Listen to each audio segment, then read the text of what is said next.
Hi, my name is Jan Gonzalez and I'm the tech support representative for Sargent Manufacturing, focusing on exit devices.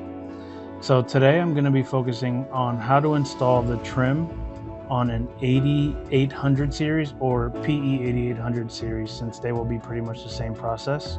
In this video I'll be focusing on specifically the functions 06, 13, 15, 43, 46, 73, and 74.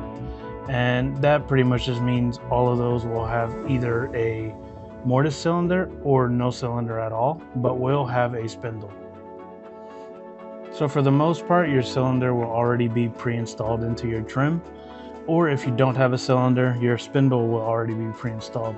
So all we're going to need to do, once you have your chassis in place on the door, you're going to insert the spindle through the bottom side, the bottom hub here.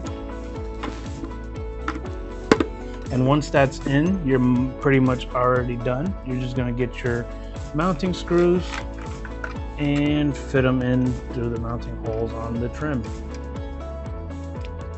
We'll tighten them up here.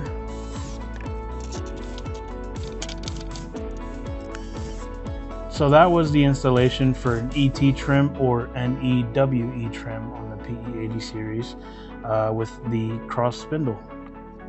If you guys need any further support, you can email us at techsupport.sargent@asaabloy.com or give us a call at 1-800-727-5477. Thank you.